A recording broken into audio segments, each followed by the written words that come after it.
Kepala sekolah yang saya hormati, Ibu pemateri yang kami hormati, Bapak Ibu staf Dewan Guru dan tata usaha yang hadir pada saat ini yang kami hormati. Pertama-tama marilah kita menjadikan puji syukur kehadirat Allah Subhanahu wa Ta'ala, karena pada pagi ini kita masih diberikan kesehatan dan kesempatan untuk berkumpul di tempat ini untuk mengikuti kegiatan sosialisasi menyebarkan pemahaman dan pengalaman budaya positif. Jadi untuk hari ini ada dua agenda kegiatan, ada sosialisasi menyebarkan pemahaman dan pengalaman budaya positif, dan ada sosialisasi tentang tata tertib sekolah. Tak lupa pula salawat dan salam marilah kita haturkan kepada Nabi besar Muhammad Sallallahu Alaihi Wasallam, kepada keluarga, kepada sahabat. Insya Allah rahmat itu sampai juga kepada kita semua. Dengan memohon petunjuk dan ridho dari Allah Subhanahu wa Ta'ala, acara kegiatan sosialisasi menyebarkan pemahaman dan pengalaman budaya positif dibuka dengan melapaskan basmalah. Bismillahirrahmanirrahim.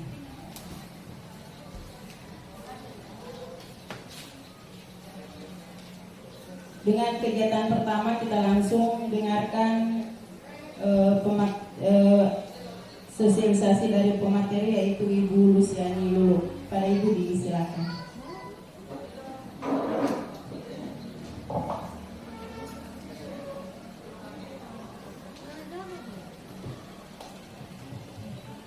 Terima kasih kesempatan yang telah diberikan.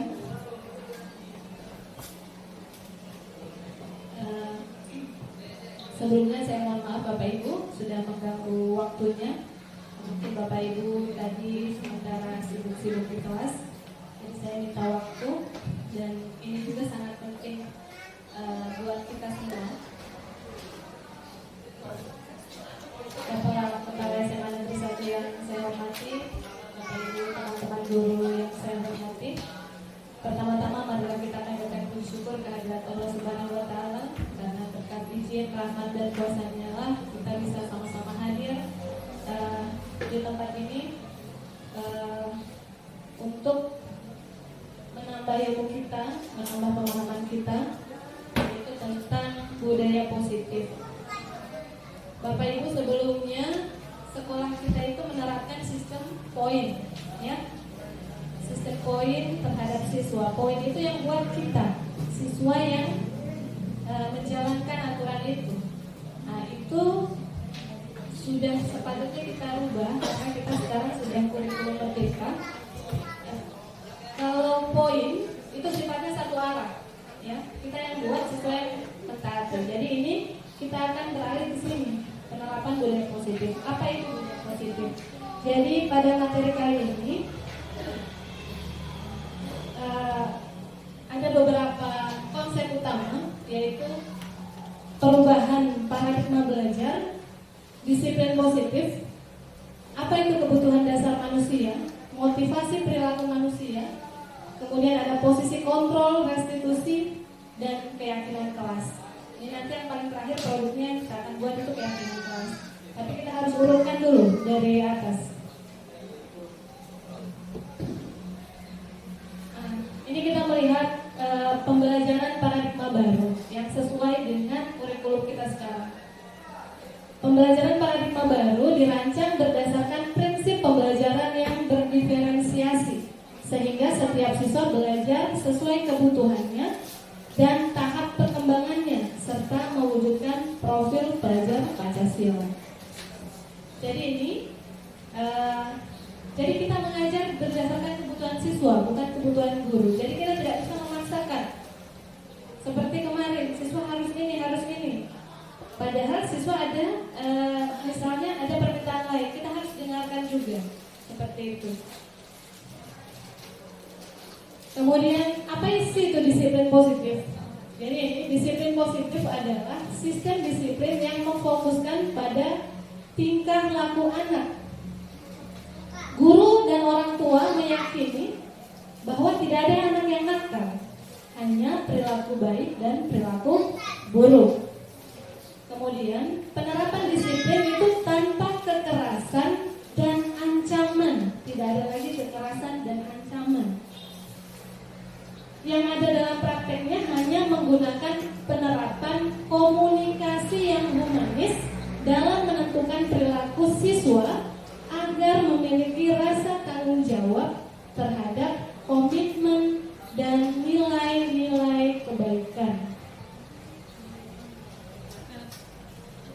Bapak Ibu, kita perhatikan ini ada 5 kebutuhan dasar manusia. Ya, ini sudah dikaji oleh psikologi ya.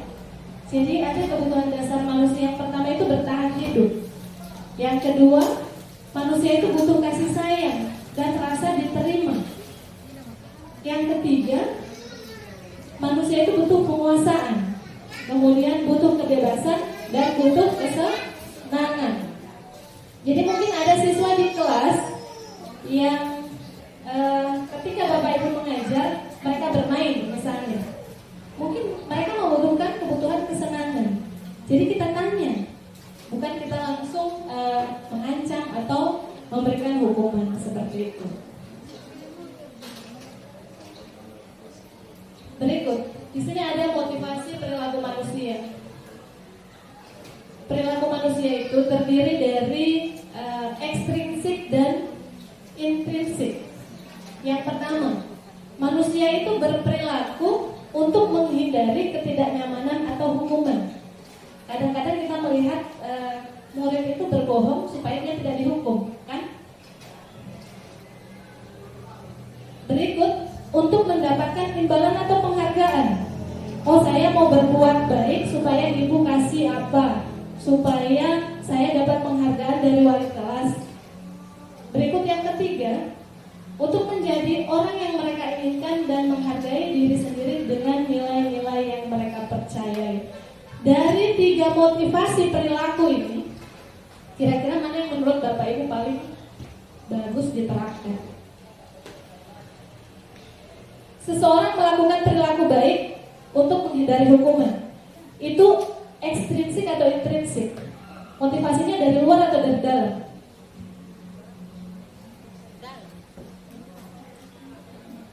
Dia berperilaku baik supaya tidak dihukum. Berarti motivasinya dari luar, ekstrinsik. Hukuman kan dari luar dirinya.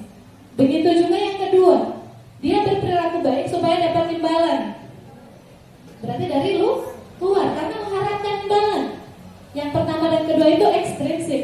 Kalau yang ketiga, itu baru intrinsik. Memang dari dalam dirinya sendiri. Dia berperilaku baik untuk menjadi orang yang dia inginkan, untuk menghargai dirinya sendiri dengan nilai-nilai yang mereka percaya. Jadi ini yang kita akan terapkan Bapak Ibu yang ketiga. Jadi kita akan mengupayakan murid itu berperilaku baik memang kesadaran dari dalam dirinya, bukan karena hukuman atau imbalan. Jadi seperti itu. Berikut, di sini ada 5 posisi kontrol yang biasa kita berikan sama murid. Yang pertama, menghukum. Bapak Ibu pernah tidak menghukum? Pernah, saya rasa semua pernah kalau menghukum siswa. Kemudian ada membuat rasa bersalah. Pernah tidak membuat siswa merasa bersalah? Ketiga, kita berperilaku sebagai teman. Sebagai teman dari siswa. Pernah ya? Berikut yang keempat, kita jadi memantau perilaku siswa. Pernah ya? Yang kelima, menjadi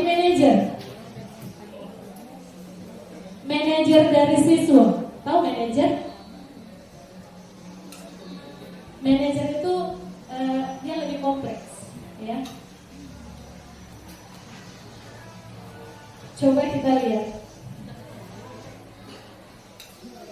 Ini contoh kasus, siswanya datang terlambat. Ketika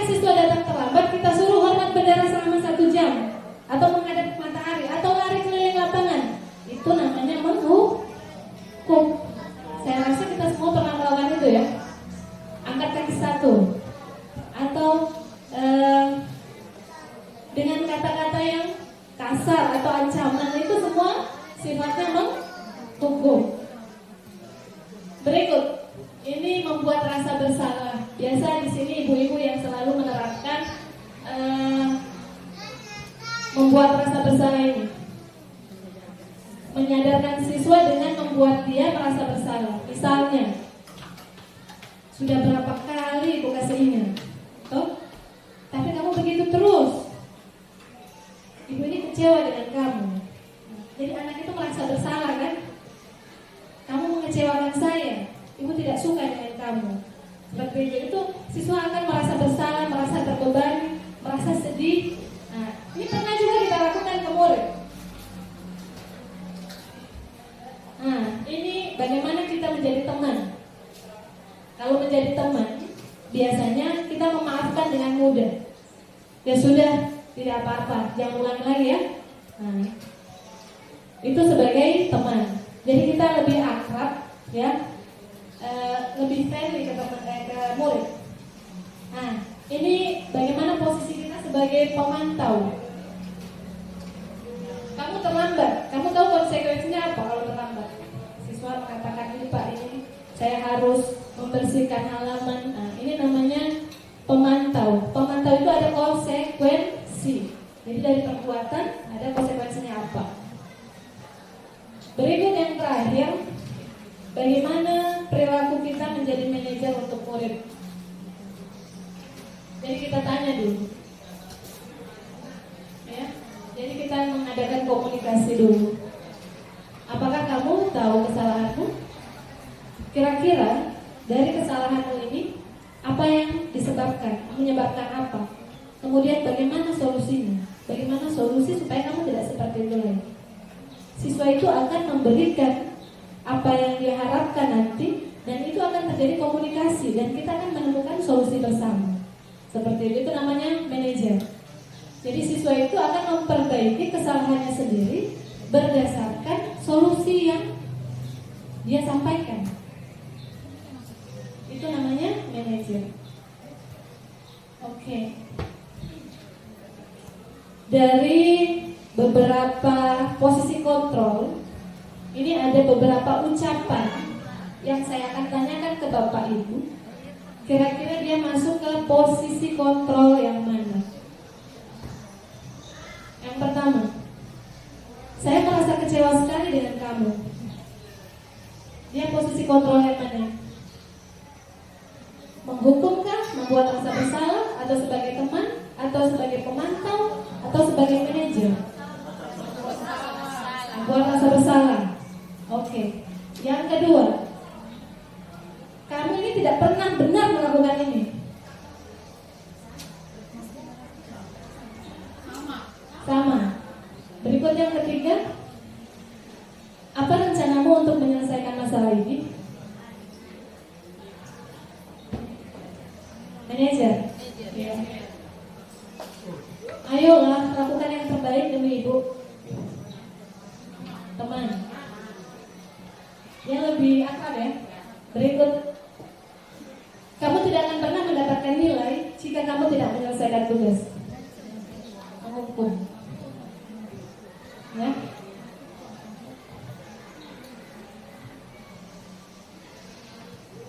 Oke, sekarang kita melihat konsep disiplin dengan identitas yang gagal.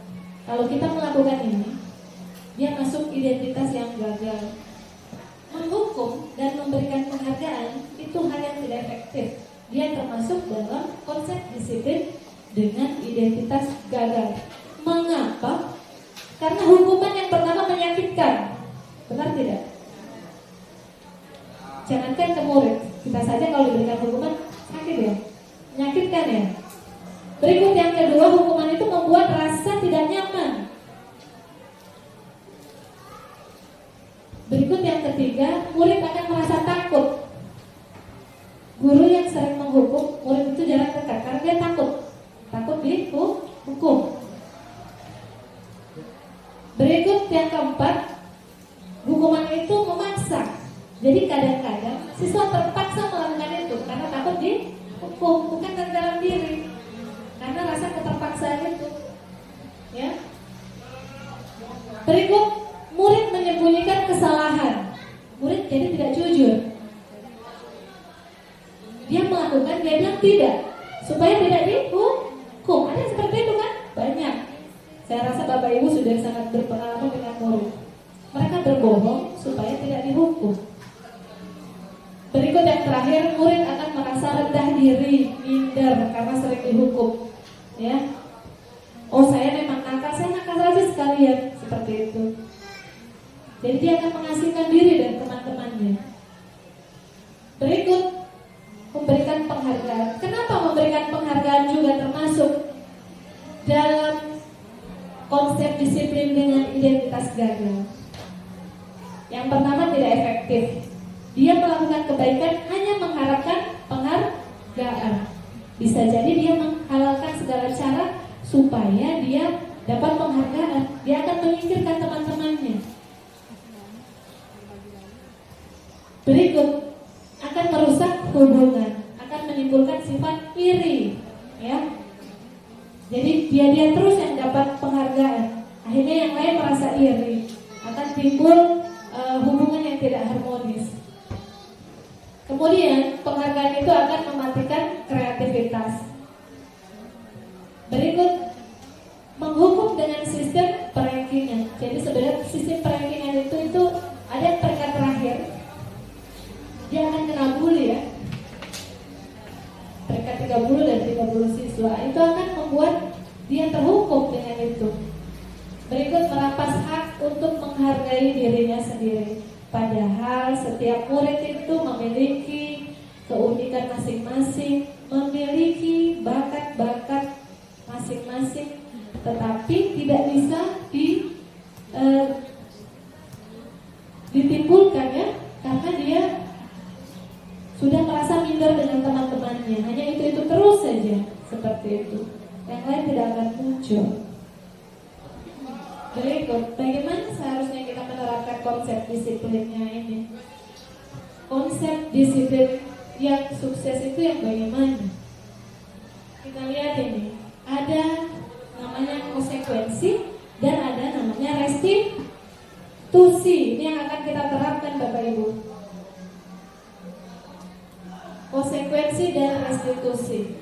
Tapi antara konsekuensi dan restitusi kita lihat mana yang terbaik.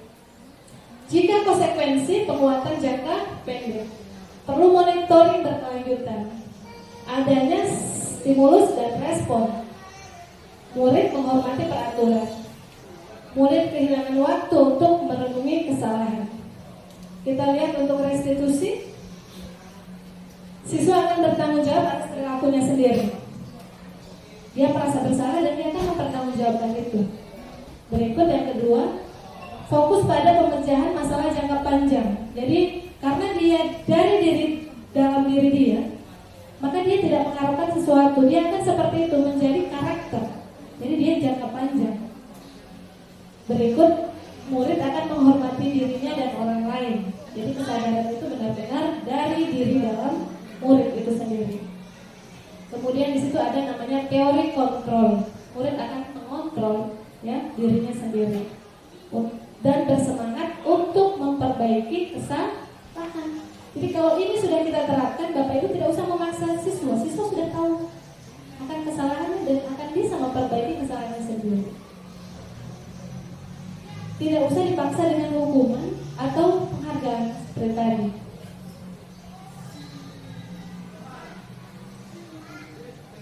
Jadi ini pendekatan restitusi, Bapak Ibu, sebelum kita masuk ke keyakinan kelas. Konsep disiplin pendekatan restitusi. Bagaimana cara kita menanamkan disiplin positif pada murid? Restitusi itu adalah proses menciptakan kondisi pada murid untuk memperbaiki kesalahan mereka sehingga mereka bisa kembali pada kelompok mereka dengan karakter yang lebih kuat. Tidak ada namanya manusia tidak pernah melakukan kesalahan. Jangankan murid, kita saja yang sudah dewasa juga tak luput dari kesalahan. Dari kesalahan itu, murid itu akan menyadarinya sehingga mereka akan kembali ke kelompoknya itu dengan karakter yang lebih kuat. Ya. Ciri-ciri restitusi itu apa? Bukan menebus kesalahan, tapi belajar dari kesalahan. Kalau kita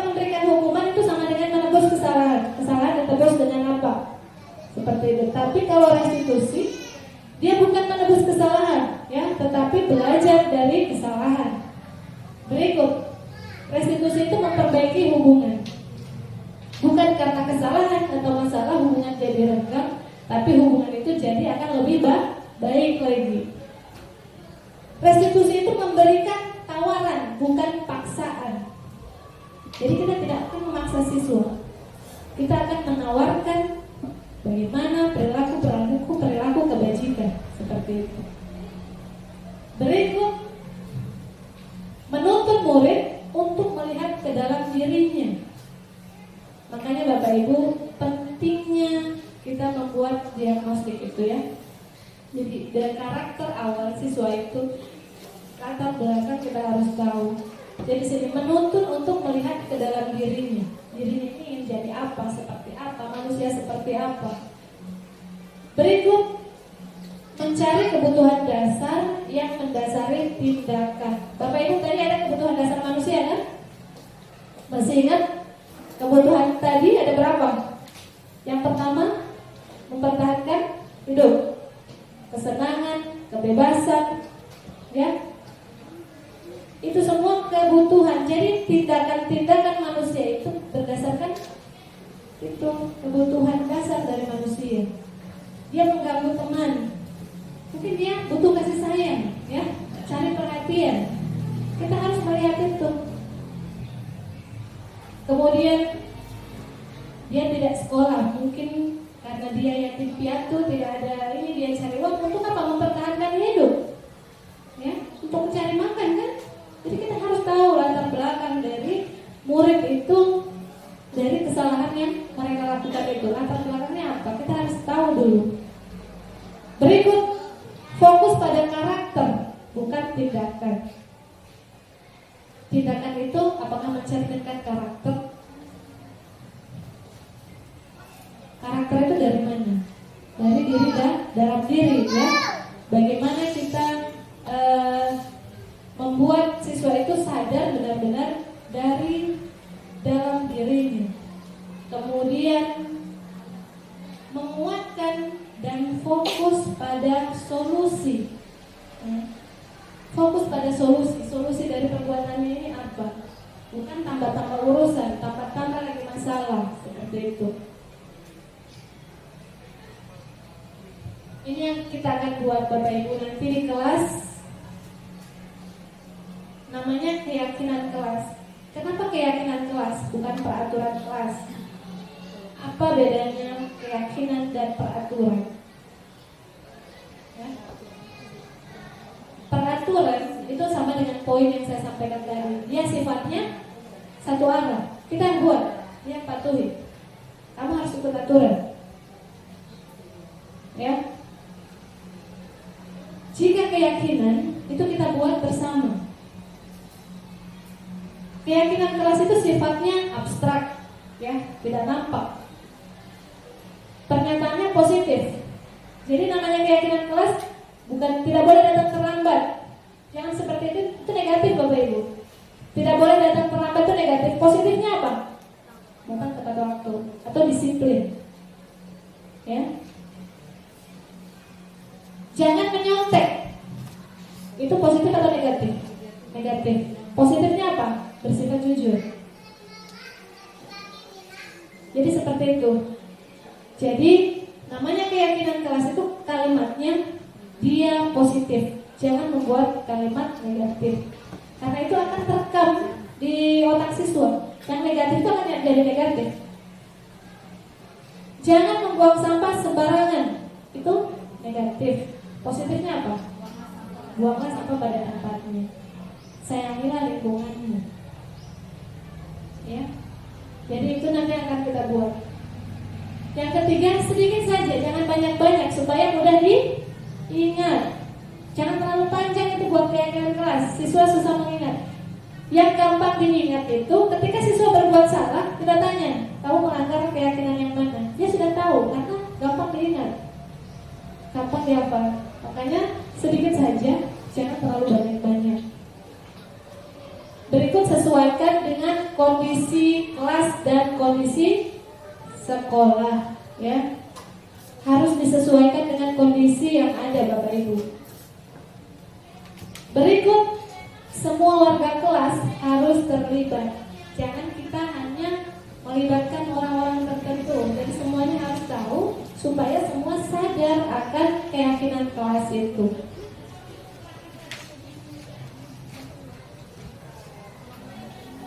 Bapak Ibu, ya ini yang kita terapkan untuk murid-murid kita nanti sekarang ini. Namanya segitiga restitusi.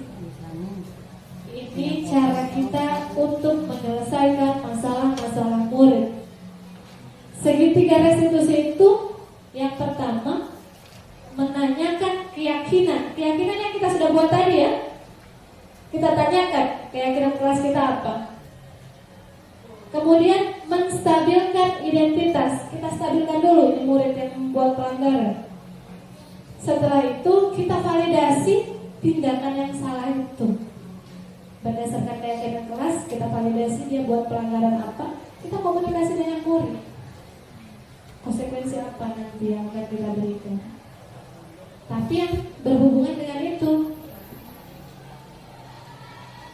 Berikut menanyakan keyakinan itu, apa saja yang kita tanyakan ke siswa.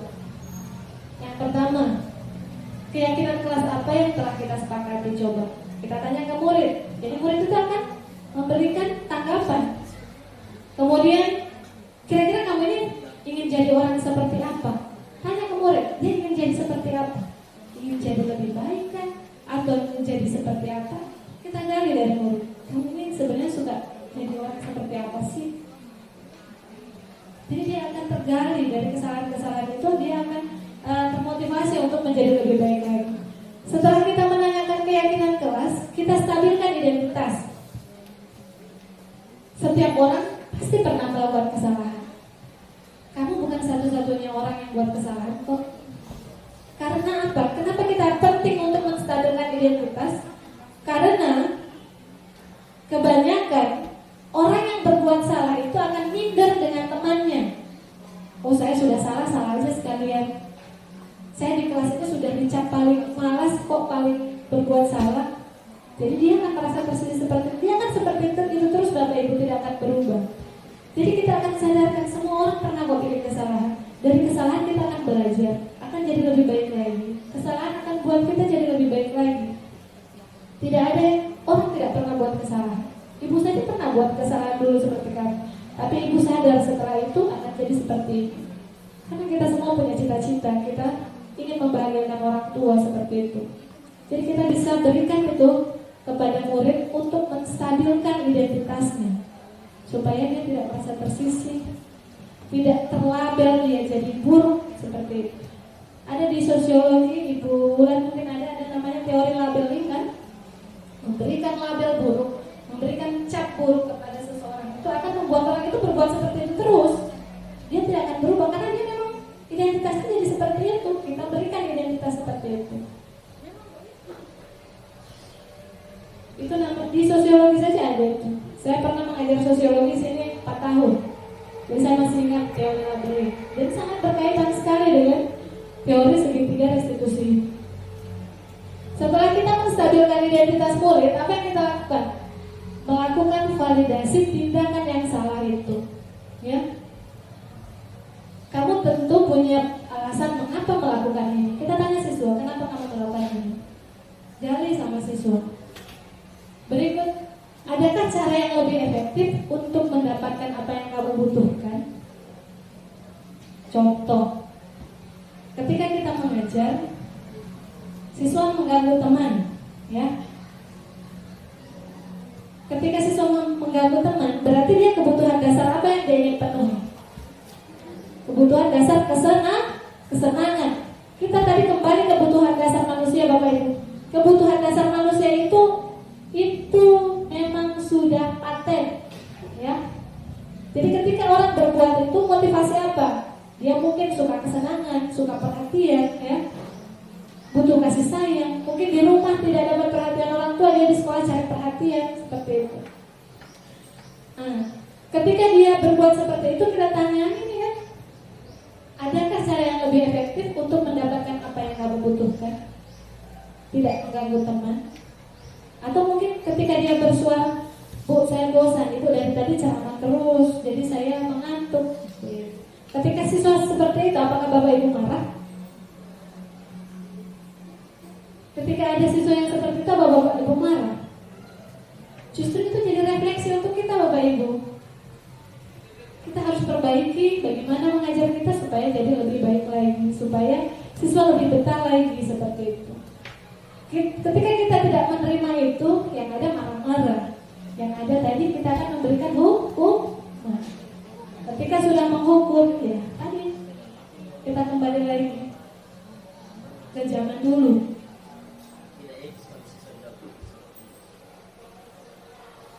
Oke. Jadi ini akan kita buat di kelas. Sebenarnya ini wali kelas yang buat, tapi kan kita pakai sistem ini ya, moving.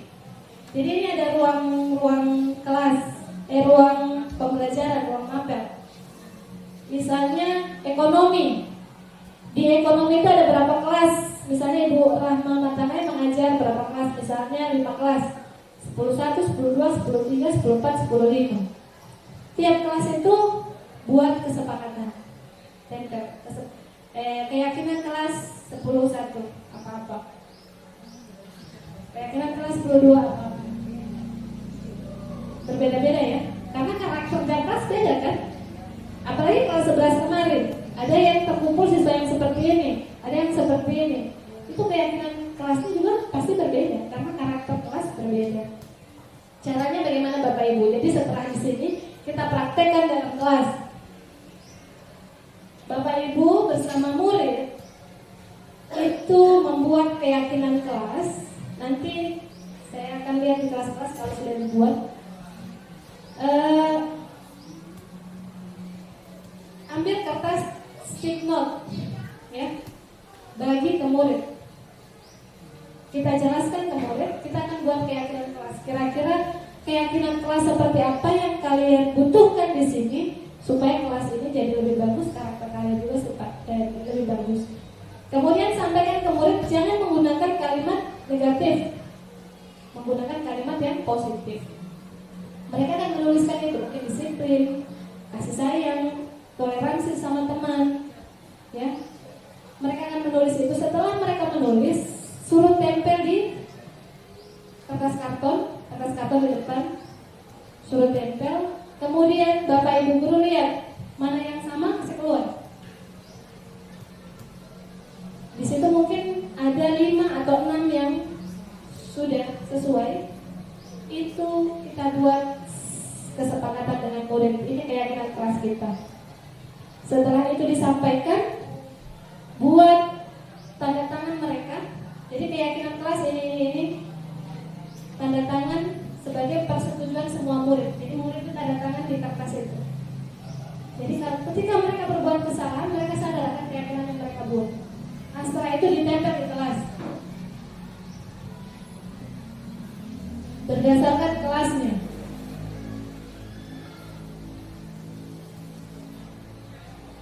Bisa itu Bapak Ibu? Nah, nanti kita akan buat bersama di kelas. Buat keyakinan kelas yang kita sepakati bersama murid kita di kelas. Jadi Bapak Ibu, kemarin ada guru kita sempat bercerita dengan saya. Ketika beliau memberikan pembinaan, ada seorang siswa laki-laki tiba-tiba menangis. Apa yang dia katakan? Saya di rumah biar mama sering marah-marah tidak pernah nangis. Tapi ini ketika ibu memberikan pengarahan, hati saya merasa tersentuh dan membuat air mata saya tiba-tiba mengalir. Di situ murid itu ternyata membekas di hatinya. Ketika seorang guru mengatakan ini dikasih bersih, ini dikasih, sebelum kita mengucap mereka sudah melakukan Bapak Ibu. Karena kesadaran itu dari dalam dirinya, bukan karena paksaan, karena bukan rasa takut yang saya sampaikan tadi, bukan karena suka dipuji guru. Ya, pujian juga itu bahaya. Orang kalau haus akan pujian bisa jadi menghalalkan segala cara menindas temannya. Jadi nilai-nilai kebajikan itu biarkan tumbuh dari diri dalam murid, apalagi murid-murid kita murid-murid SMA, ya sudah bisa berpikir. Jadi ketika mereka sadar, yang saya sampaikan tadi kan ada yang faktor ekstrinsik dan intrinsik. Yang paling efektif yang intrinsik. Saya akan masuk kelas, saya akan rapi-rapi ketika ada guru. Itu masih ekstrinsik dari luar. Tapi ketika dari dalam, dia sadar dari dalam, ada guru dengan tidak, dia akan jadi baik. Diawasi atau tidak, dia akan jadi baik. Jadi itu yang kita akan tumbuhkan ke murid-murid kita, Bapak Ibu. Bukan mengancam, bukan lagi hukuman, ya, bukan lagi kata-kata yang tidak baik ke murid, tetapi kita akan ciptakan suasana yang harmonis, komunikasi yang humanis, ya, sehingga akan dibuat sebuah situasi yang nyaman untuk belajar, ya. Kita hilangkan itu rasa-rasa takut. Ada murid yang merasa takut menghadap, biarkan mereka berpendapat. Selagi pendapatnya baik, kita terima. Seperti itu. Jadi itu Bapak Ibu, kira-kira dari yang saya sampaikan, ada pertanyaan atau tanggapan tentang yang kita akan buat ini, yang kita akan buat nanti di kelas? Silakan Pak Heru. Baik, terima kasih. Assalamualaikum warahmatullahi wabarakatuh. Waalaikumsalam. Sangat luar biasa materi itu yang Ibu sampaikan. Jadi saya teringat dengan saya kuliah di S1. Jadi kurang lebih seperti ini yang kita akan gunakan di kelas kita ini. Cuman perbedaannya di SMA adalah ketika hasil akhir. Kalau di kuliah saya tidak hadir, kehadiran saya itu di bawah, yang nilai tidak keluar. Nah, yang saya ingin tanyakan adalah ketika nanti kita terapkan di SMA, ketika siswa itu tidak hadir, baru kita akan memberikan nilai seperti apa? Apakah tetap atau di sistemnya di kuliah itu BO misalnya? Apakah di sekolah SMA ini kita akan terapkan seperti itu juga? Yang jelas kan kasihan kalau kita hanya diamkan, tidak tegur, bahkan tegur berapa kali saja. Anak-anak ini ada yang mungkin dia wataknya itu luar biasa, mau dengan yang santai atau biasa-biasa saja atau dengan keras, ada yang sangat luar biasa. Ada contoh tadi satu orang yang sangat tertentu itu ya. Saya juga pernah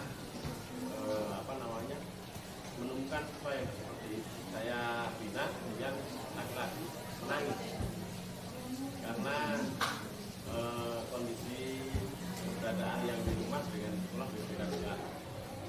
Cuman ya itu yang menjadi kendala adalah ketika nanti hasil akhir siswa itu dalam aturannya seperti apa, menentukan dia lanjut bisa lanjut atau tidak. Karena ini kan pakai ketika belajar kita fasenya bisa lanjut atau tidak ketika anak itu. Terima kasih. Terima kasih Pak Heru, sangat luar biasa ini pertanyaannya. Jadi siswa kita ini siswa SMA, mungkin ada yang memang betul-betul yang karakternya yang susah sekali kita rubah. Jadi begini Bapak Ibu, tadi perbandingannya Pak Heru ketika di kampus, ketika mahasiswa tidak masuk-masuk, nilai tidak keluar.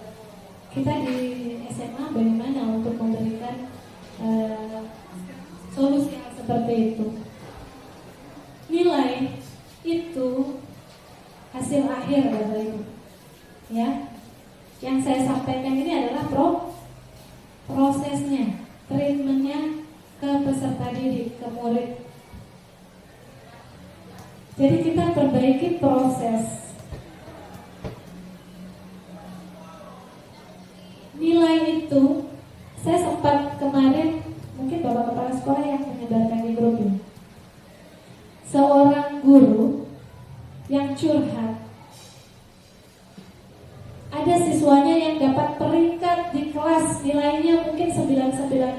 terus, dan itu perwaliannya.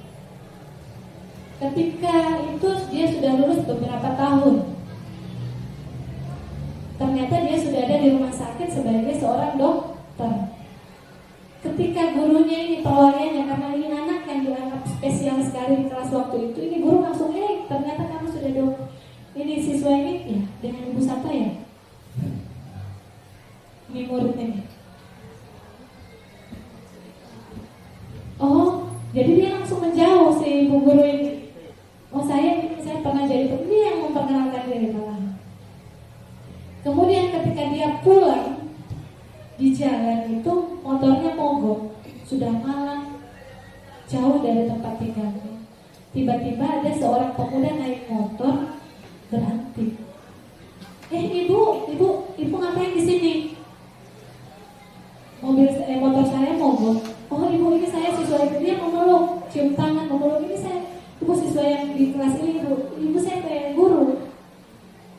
Dan ibu itu tidak maksudnya dia itu kan mungkin yang dikenal itu yang siswa yang tertel ya, biasa kita, yang biasa-biasa saja mungkin ya. Oh iya, oh biar saja bu, ini motornya, nanti anak buah saya yang jemput. Ibu, sekarang saya antar. Ibu ditinggal dikasih penginapan. Pagi-pagi motornya itu diantar. Ternyata dia ketika ibu itu akan membayar ini bengkel bilang tidak, itu pemuda sudah bayar. Ternyata pemuda itu pemilik bengkel itu.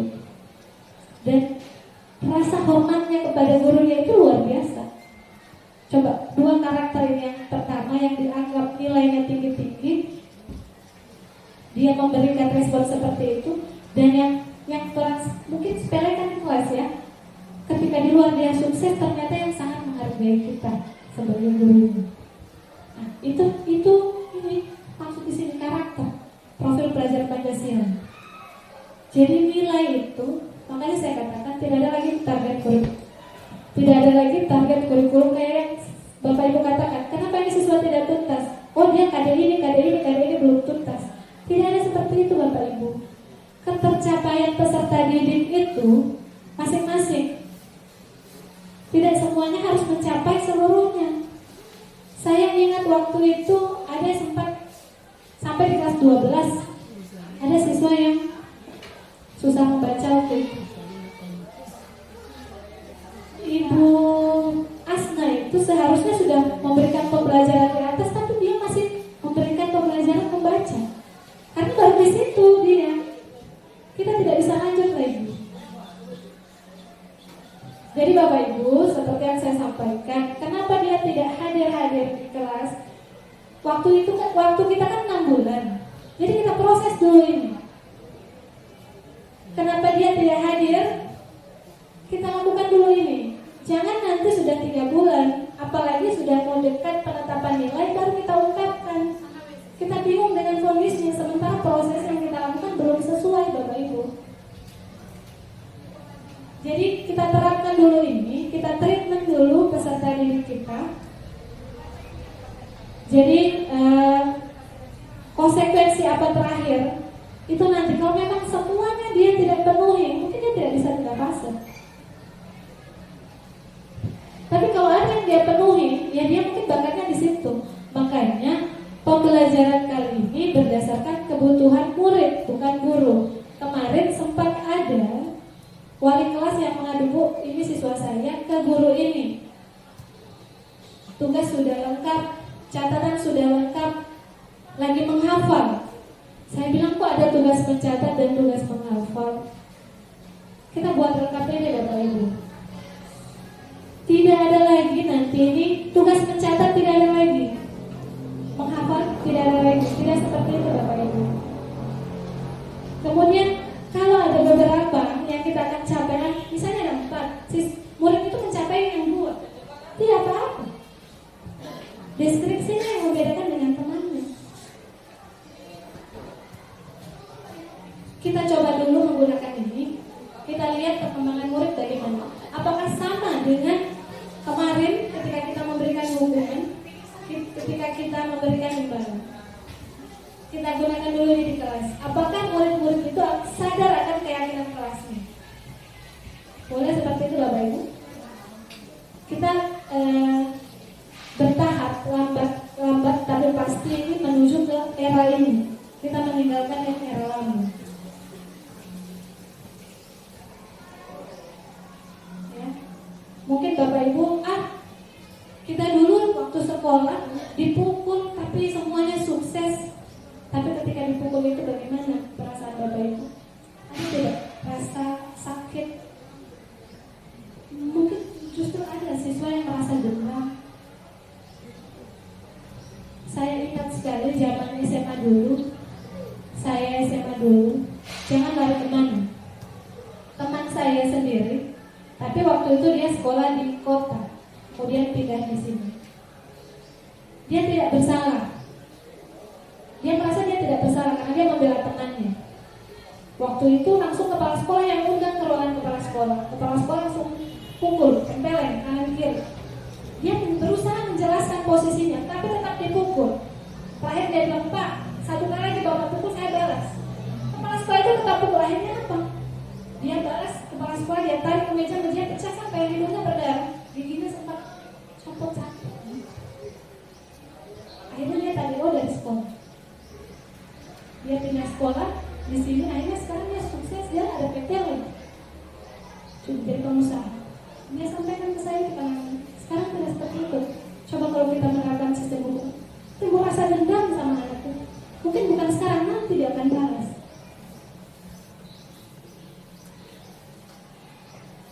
Jadi itu boleh kira-kira Bapak Ibu kita terapkan dulu ini. Pak Heru boleh ya kita terapkan dulu ini. Nanti kita akan lihat hasilnya. Jadi kalau memang peserta didik itu benar-benar tidak menguasai semuanya, mungkin dia tidak bisa pindah fase. Tapi kita lihat proses kita dulu. Apakah sudah sesuai dengan kebutuhan mereka atau cuma mementingkan kebutuhan kita sebagai guru? Dia harus ikut kita, berarti kebutuhan kita yang harus dia penuhi. Sementara pembelajaran ini berpihak pada murid, kebutuhan siswa apa yang mereka butuhkan. Kemudian keyakinan kelas itu setelah dibuat, misalnya disiplin, datang ke kelas tepat waktu, saling menghargai teman, ya, menghargai guru. Setelah dibuat, apakah itu cuma berlaku ke murid? Bagaimana kita sebagai guru? Misalnya di situ datang tepat waktu, kita juga harus mensupport itu. Kita juga harus berperilaku disiplin. Jadi saya ini biar misalnya banyak agenda, tapi kita harus penuhi kebutuhan murid. Ketika saya tidak memenuhi semua kebutuhannya, saya akan merasa bersalah. Coba tanamkan seperti itu. Ada yang jarang-jarang masuk kelas tapi nilainya ada yang seperti itu, tahan-tahan nilai siswa. Padahal kita belum memberikan sepenuhnya apa yang mereka butuhkan. Apa yang kita lakukan belum maksimal. Kita bukan kantor polisi sikapnya, bukan hakim yang menghukum. Kita cuma pantau, dia kurang ajar, kasih lain. Dari sifatnya yang seperti itu, kita akan buat apa dia supaya jadi lebih baik. Itulah guru. Tidak mungkin dia sudah pintar, tidak mungkin dia sudah sangat baik. Dia mau sekolahnya supaya cari ilmu, cari karakternya supaya lebih baik. Oh, dia itu di luar dia minum minuman keras, dia merokok. Kita cuma memantau solusi apa yang kita lakukan di sekolah. Bukan cuma memvonis dia nakal, dia seperti ini, oh tidak usah kasih nilai. Itu namanya menghukum. Dan itu bukan karakter kita sebagai seorang guru, Bapak Ibu. Jadi kepala sekolah sudah mengatakan berulang kali, hasil itu nanti. Yang terpenting adalah proses. Hasil akan diputuskan setelah proses semua kita jalankan sesuai dengan aturan yang berlaku, sesuai dengan keyakinan kita, sesuai dengan teori-teori yang kita sudah dapatkan. Kita buat workshop, kita buat IHT, bahkan kita akan membuat pemahaman-pemahaman kepada guru. Kalau tidak dilaksanakan, kita cuma asal mau saja. Siswa ke meja di luar, langsung push up, langsung cubit, sudah tidak ada lagi seperti itu Bapak Ibu, itu sifatnya menghukum. Kita buat dulu kesepakatan-kesepakatan. Setelah dibuat kesepakatan, dimulai keyakinan ini, keyakinan itu kita laksanakan bersama murid. Kita lakukan komunikasi. Bagaimana kita akan berkomunikasi jika kadang-kadang saja murid mencari kita tidak ada tempat. Ada beberapa murid yang seperti itu sudah ulang-ulang menghubungi guru-gurunya tidak ada. Jadi di sini kita belajar bersama-sama. Untuk hasil akhir nilai nanti akan dirapatkan lagi bersama kepala sekolah. Mungkin kan ada rapat nilai. Ya. Tapi untuk penentuan keyakinan kelas, jadi kita buat dulu seperti itu. Kira-kira Bapak Ibu bisa dilakukan di kelas atau tidak? Bisa. Nanti Ibu Yusni mungkin disediakan stick note yang banyak semua ruang. Jadi guru-guru akan membuat keyakinan kelas bersama murid dan itu ditempel. Tadi kan Bapak Ibu ingat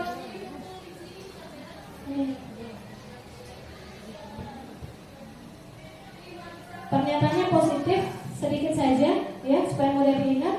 Kemudian sesuai dengan kondisi kelas atau sekolah. Kemudian semua warga kelas itu harus tahu, harus tanda tangan di situ pernyataan mereka, ya, menyatakan bahwa mereka sudah membuat keyakinan kelas.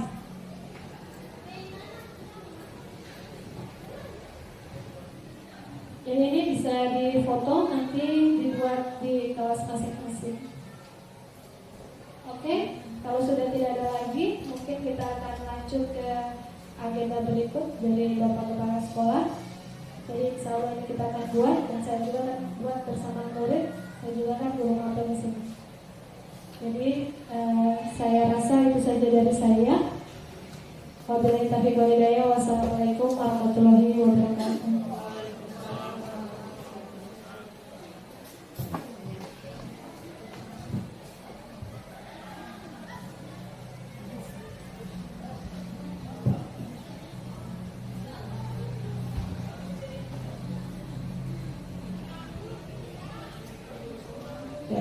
Demikianlah materi tentang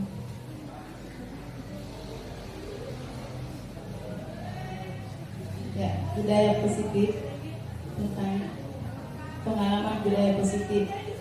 Jadi materinya sangat bagus Bapak Ibu. Kita beri tepuk tangan kepada pemateri.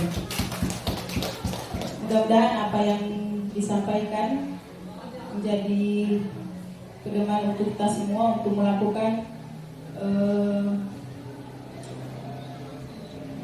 melakukan tindakan terhadap siswa. Waalaikumsalam warahmatullahi wabarakatuh. Apa kabar hari ini? Baik. Sehat? Tetap semangat? Sehat. 12 IPS 4 ketua kelas. Apa jumlah siswanya? 27 ya. Semua ini.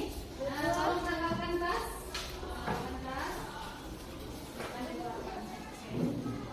Jadi sebelum kita memulai mata pelajaran saya, jadi kita buat dulu kesepakatan kelas, keyakinan kelas ya.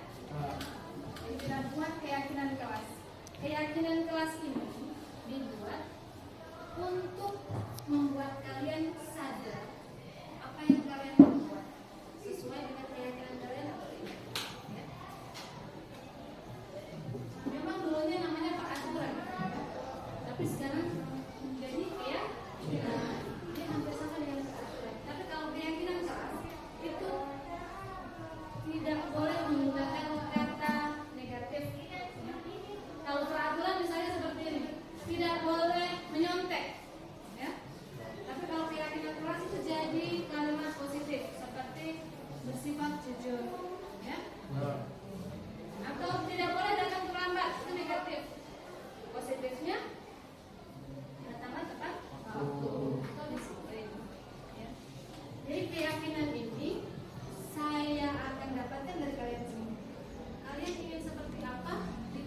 Tidak boleh mengganggu teman.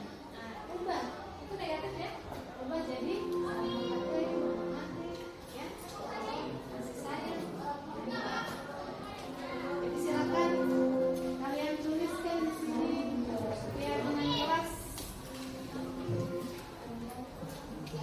yang kalian yakini baik untuk kalian, ya. Jadi keyakinan kelas ini mengandung nilai-nilai kebajikan. Ketika kalian melanggarnya, kalian tahu konsekuensinya, ya. Jadi tanpa diingatkan lagi oleh guru, kalian sudah tahu karena merupakan kalian punya keyakinan. Silakan tulis.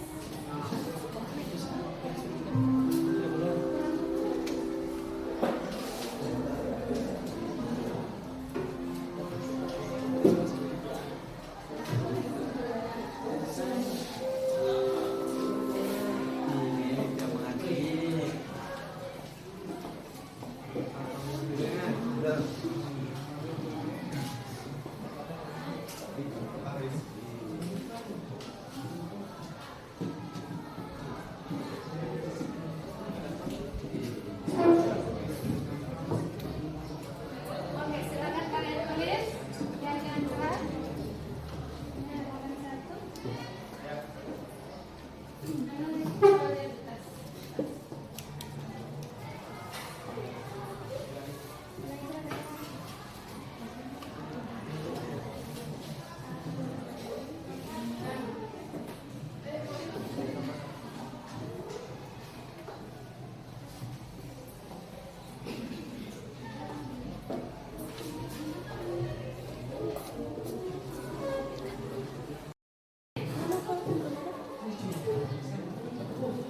Sudah, yang sudah silakan tempel di depan sini. Silakan tempel di depan. Oke, tempelkan di sini ya.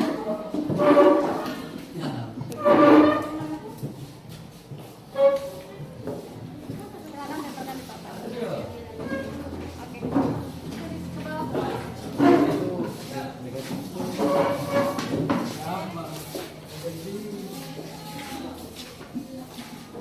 Kita buat keyakinan kelas.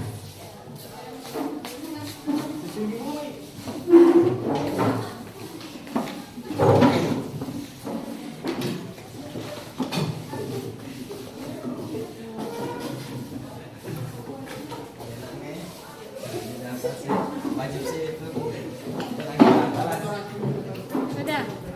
Ya, sekarang saya sortir dulu ya.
Dari keyakinan yang kalian sudah tulis, jadi ini yang sama ya, sama. Jadi ini saya sortir ada 5 keyakinan yang kita dapatkan, ya. Yang pertama, disiplin. Yang kedua, saling menyayangi. Ya. 3, saling menghargai.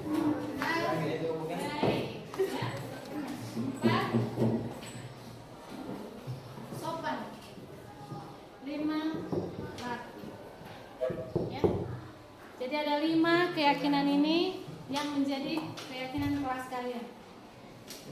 Disiplin di sini, datang tepat waktu, ya, menyelesaikan tugas tepat waktu, ya. Saling menyayangi, berarti jangan berkelahi, ya.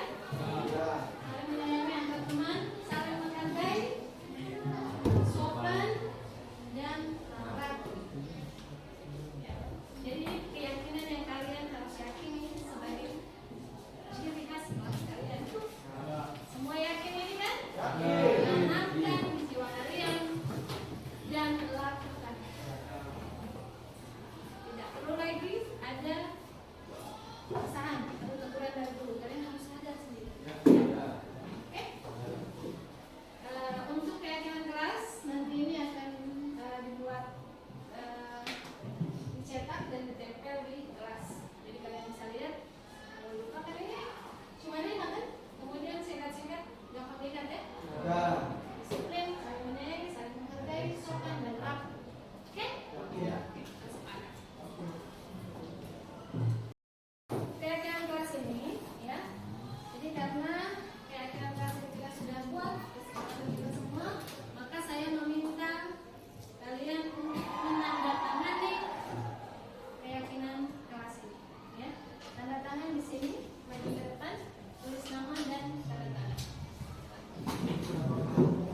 Urutannya dari sini berikut. Jadi nama dari sini.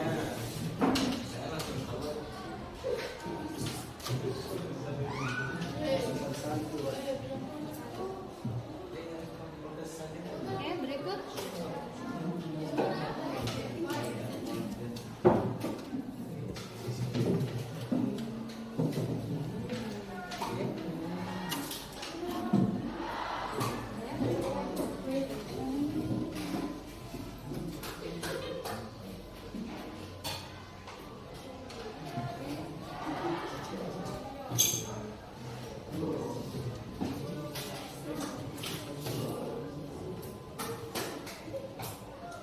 Semuanya ya.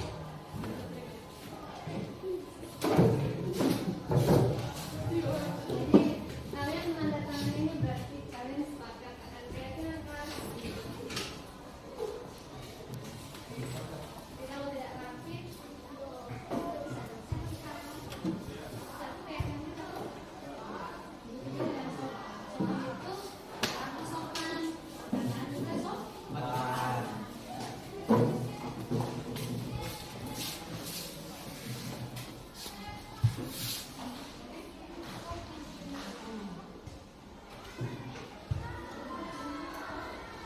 Tulis nama dan tanda.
Berikut lagi.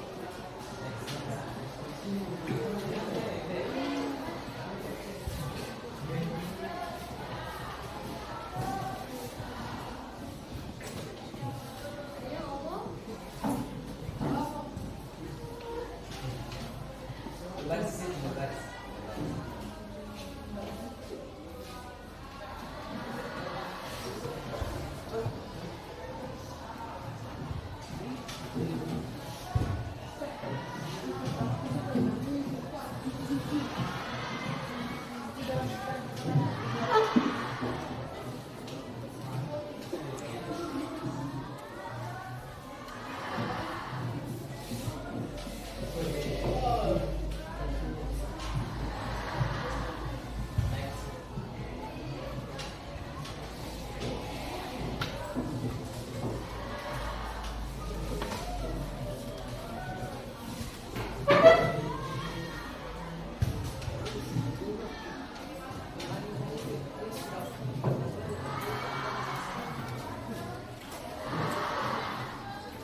melakukan pelanggaran dan kami diingatkan akan keyakinan kelas oleh guru kami, dan kami melaksanakan konsekuensi yang kami sepakati, membuat kami lebih sadar dari dalam diri kami untuk tidak menjalankan kesalahan kami, dan kami berjanji untuk menjadi lebih baik untuk ke depan.